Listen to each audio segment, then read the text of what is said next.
Day, right in the middle of camp. Something we got to do. We've got a lot of work to do. So obviously everyone's minds are on getting better. We're not where we need to be, which we don't have to be yet. Today's a day where we kind of get our bodies and minds right. Next week's a 2-1-2-1-2.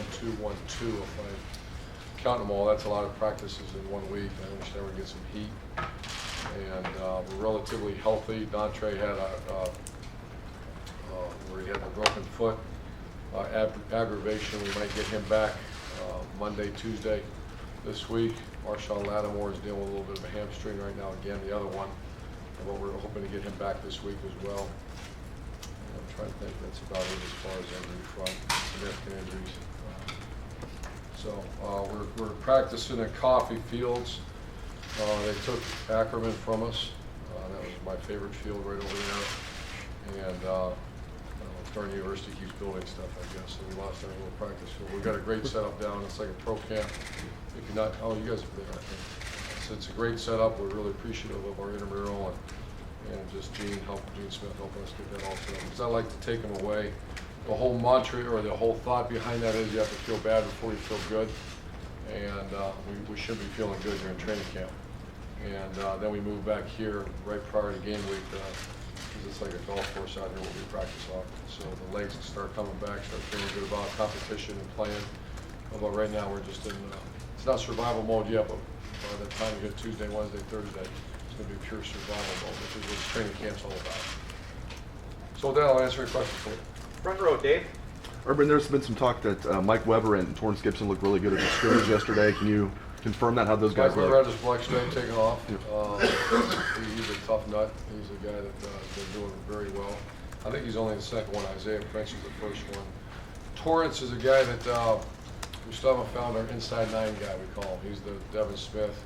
He came to me. He realizes it's going to take at least a year to play quarterback here, especially with what's in front of him. And he said, I want to play. So here's your options. Wildcat quarterback. We'll see what your skill set is at receiver, catching the ball a little bit. He's a very good athlete. We put him back there returning kicks. Obviously, it wasn't live, so I only think it's been a day or two. So for us to, say he's the anointed one or he's this or he's that, he's a kid that runs around pretty fast and is a really good guy. I mean, he's a team first guy, which I really appreciate that. But is he moved to receiver? No. Is he going to play? Remains to be seen. And that was kind of his. Came to me and said, I want to play him. He sees what's in front of him with Cardell and JT and so forth. Second row left, Bill.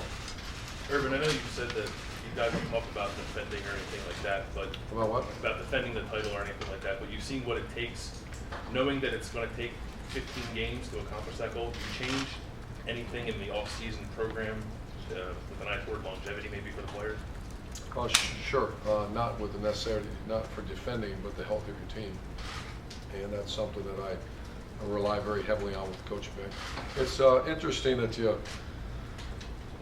my confidants are Steve Adazio, Greg Schiano, and some other guys I call frequently about me, tell me about this situation, tell me about this, guys that I, no vested interest other than are very good friends and I respect them. And last year's team was a team that, not much experience, so we practice a lot different now. How do you get chemistry, execution, team building, yet stay healthy? And that's occupying about, even as I'm talking to you, that's all I'm thinking about. That's a tough, it's a good thing to have. I just want to do right by these players. And you brought in Jack Willoughby, the kicker from Duke.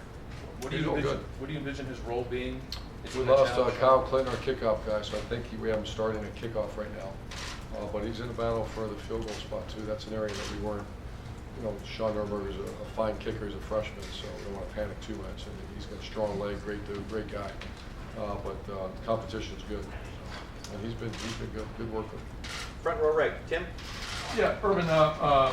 Getting back to Torrance, but then the Braxton Miller deal. How's the Braxton Miller move going in your mind? The typical receiver, guys that go play receiver that haven't. It's like a guy. Safety going to play corner. That doesn't happen very often. But basically what a corner does in our defense, you line up, you take your ankles, and you run for 2 hours of practice and play bump and run man coverage. As a receiver, you line up and you run for 2 hours. As a quarterback, you don't run. You run for maybe 4 or 5 minutes of practice, and you're doing other things. So he went through some, just muscle tightness. He's fine. But we're being cautious. This is a big week for him. So we introduced him. He did very good. And I'm anxious to, as he is, to get going and get a starting spot. Yeah, I don't know if you indicated this or if it was Ed Warner, but are y'all going to be careful with him though, also from a contact standpoint? What's sort of that plan in a nutshell? Yeah, we're just being cautious. Once again, Braxton taking contact isn't an issue. He's taken a lot of contact in his career, and we want to make sure that shoulder's healed. We were going to run a double pass the other day, and I want to make sure that he's ready to go throw it too. So we're going to keep throwing him this week too, because that's going to be, that weapon that can do that as well as what he can do. I just got the bill, so he throws it correctly and something happens. So I just want to make sure that he's ready. Big week for him. Front row middle. Ryan? What have you seen with Ed Warner and how he's handled the increased role in his transition to offensive coordinator? It's really not, it's not a dictatorship. It's never been that way. We have an offense. He's a very good manager. One of his strengths, obviously, he's a heck of a coach, but he's an organizer. But it's not. This guy does this, and all these other guys below. It's a team concept, and he's done very good. His focus, he's got to be. What I can't do is let him take away from that offensive line. Offensive line is the most critical. That has to be the best coach position on your team. And we're very fortunate what's happened the last few years here, so we can't lose that. We can't dilute that with calling a play. Because calling a play, believe it or not, it's not that. I hear people say, I'm going to be the play caller this year. Great. Wonderful. I'd rather make sure those 5 guys are ready to rock and roll, and those plays usually work better. It was mentioned in the spring that he might stay down on the sideline instead of being. Is that still the case? That's the line coach part of it. Yeah. Front row right. Austin? Urban, I know you're not going to tell us if you've made a decision or when you make a decision, but is 1 week of practice with the quarterbacks, how much closer would you be in your mind to settling on one of those guys? We're going to meet today. I have not had the data. I wanted everybody out of here last night, including myself, to get out of Dodge and go see your families. And then we have a picture day, and so I'm going to meet with Tim Beck today and Ed, and I wanted a complete printout of every piece of statistical information we have. The gut feeling part and what I've watched, it is what it is. I think they're both right there. And you probably weren't expecting to say anything different. That's what it is. They're both working their tails off, and it's one of the most refreshing competitions I've ever witnessed. And that's also from a family. The families are great. And I don't feel first of all, we don't put up with that here, but there's zero. Hey, what do you think? And what are you thinking? We're thinking about Monday's practice. Is what we're thinking about. And those 2 guys get along. When I say best friend, they're unbelievable. How well they get along. When you get that data, is this the first time you've looked at it, or do you look at it every day? I peek at it, but not too much going on. I'm going to take it. And we have a day that we've got some time today. What do you want? Front row middle. Bill? Some of the position battles that you have, cornerback, defensive end, could you address those and maybe any other position battles there? Corner, it's Garyon and Eli are the starting corners. David Webb's doing very good. Marshawn, we want him to battle. He's missed the last 2 days. We're hoping to get him back in that mix. Did you say corner? Defensive end. Defensive end, you got Jalen, Hubbard, Taekwon's got 1 spot. And for the Virginia Tech game, it's going to be Jalen or Sam Hubbard at this point. And you guys, or Mickey in the offseason, really drill these guys. Okay, the championship's over. It's one thing for him to do, it's another on the field for you guys to do it. How they adapted to that's really in the past. We've got to grind now. If you, I think you were at practice. If you see how hard our practices are and how fast things are moving, believe me, we don't have the gold trophy out there. Can't say championship. We're in survival, so it's good. Second row Zero left. conversation about that. Second row left. Ori? Urban, you have a very diverse staff, and I imagine that that's probably been a plus for you in recruiting. Can you speak to maybe the advantage of having a youthful personality like Zach Smith and his familiarity with pop culture and the way he connects with prospects? Did you purposely want a young guy on the staff, and when you assembled it? Great question. Yeah, and that's something that when friends who get head coaching positions, and we'll have conversations about putting together a staff. You got to be very diverse. You have to be recognize your areas of recruiting, and then you got to have some youth in there. And that's Zach. I've known Zach since he played for me, Bowling Green, and he's taken over the recruiting coordinator spot for us because of his social networking stuff that goes on, and I love it. I'm an old guy that don't quite understand it, but I kind of do now. I'm watching it. Wow, this stuff's really good.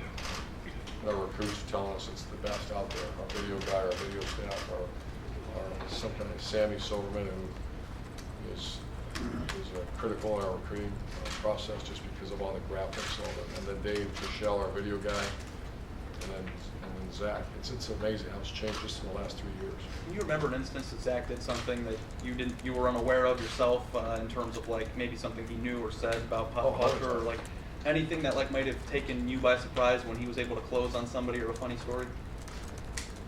Yeah, one day I was with Jalen Holmes, and he's recruiting Jalen Holmes, and I'm in the house with him, and all of a sudden I see Jalen Holmes walking around with an iPad in front of him, and he's FaceTiming Zach's kids. What the hell are you doing? I look over and I see these kids doing this video, or, on whatever that iPad is. So that's a first. So you don't FaceTime much? Way to the back left, Matt behind the photographer. You touched on going to Coffee Road this week and finding out about your team. What do you hope a week from now? What do you get out of this grind of a week that you have coming up? What do you hope you find out? Hope number one in our prayer every morning is safety of our players, health of our players, because you see it across the country right now. Man, we just hit ESPN.com and Fox Sports and see, I pull down these internet sites and I hit them real fast to see what's going on across the world. You see that young guy get hurt, and I don't think the world realizes how much time goes into that. And that's the number one thing, is healthier players. Number two is you want to make it real hard, and all the walls are broken down so they bleed on. We call bleed on each other, and that means just it's that old Chesterton quote we live by. The soldier doesn't fight because of the hatred of those in front of him. It fights because he or she fights because of the love of those behind them, and that's what we're trying to create right now. It's a survival mentality. This week, it's a tough one.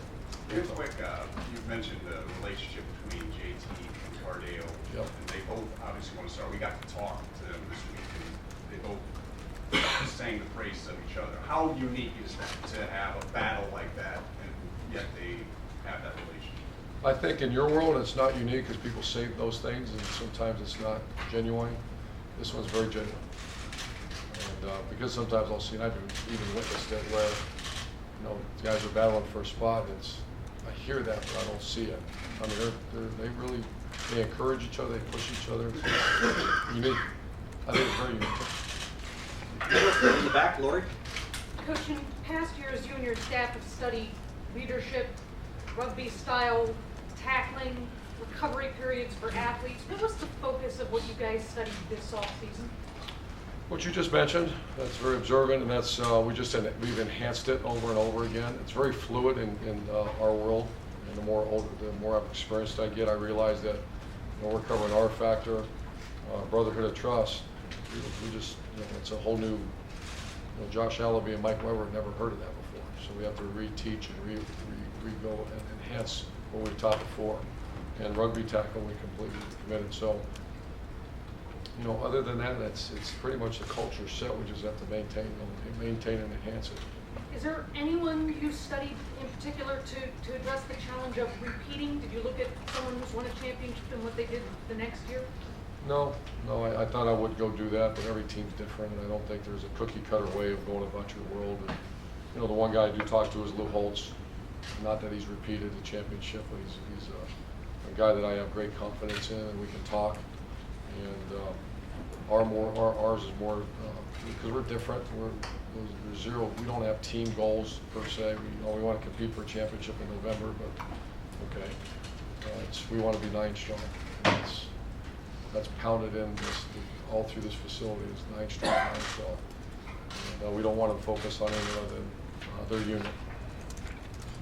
If we could do one question apiece now, Brian. Is that right? Irby talked about not talking about competing and that sort of thing, but obviously the expectations for this team are going to be sky high going in as #1 to start the year. What have you told them, or what will you tell them about trying to trying to deal with that situation, especially having gone through it yourself? We briefly talked about it, but that's, we created a monster, you gotta feed it, but no, I don't wanna disappoint you, but really zero conversation about that. These team meetings, and I'd be disappointed to hear our players talk about anything other than Adolphus Washington worrying about the defensive line. And Von Valentine is worried about that we have the best safeties in America. Eli and Garyon take care of the world. For Garyon and Eli to worry about something other than that, that's not fair. More importantly, for Coach Combs, Coach Johnson, Coach Ash, myself, to worry about something that's just, it doesn't exist. It probably exists when they are out and about. The good thing is they're locked down at the hotel with us. And so up until we play the first game, we're locked down. Far left, Bill. Urban, you said in Chicago that JT had increased his arm strength. Does that diminish what was sort of perceived as Cardale's advantage? I imagine it was probably an advantage at the time. Right now, I don't. I was worried about JT when he first got it. He had a hard time getting it 50, 60 yards on the road. Now he's fine. He's got great arm strength. His efficiency at the behind center is outstanding. And that means there's not a lot of wasted motion, wasted movement.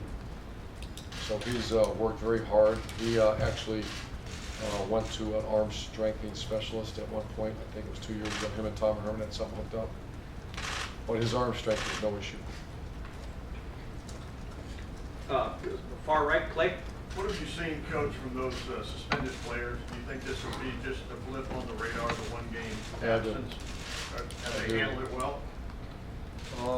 Yeah, I don't want to go individually, but everyone handles it differently. And, the guys that have taken care of their business in the classroom, off the field, and on the football field, and they have a blip, it's called a blip. The guys that have struggled in the classroom, and then this is just another one, that's the ones you worry about. So, and I'm not going to give names, but every case is different. Every case is different. Far left, David. Urban, Justin Hilliard is certainly another freshman that came in with a lot of buzz this year. I asked this sort of tongue-in-cheek, but how good does a recruit have to be to promise a retired number to him, and how does that process kind of work in recruitment? Well, good question. I didn't know how that works, and so he wanted, I think it's 47, right? That's Chick Harley, if I remember right. And everyone knows the respect that we all have for myself and Luke Fickle. And so I asked Gene, his dad brought it up to me. It's a great family, and I get how important. When I was that age, numbers were important. This age, I don't care. But their ages are important, and so if he's a good guy, takes care of his class, and he's working in a classroom, he handles his business, which he does. I brought it up, and they said it shouldn't be a problem. And we talked to the Harley family. I personally did. I talked to Archie Griffin. He's kind of the guy you run all kinds of stuff through for obvious reasons. And I didn't see any issue at all. Third row left, Ralph. Urban, when I was here during the spring, we talked about how you personally would try to prepare for this season, which is has so many similarities to 2009 Florida. So you didn't have a personal experience like you had that season. So you were going to do some research and maybe do some reading. Have you gotten to a place going into this season where you feel personally like you can make the balance that was lacking at Florida?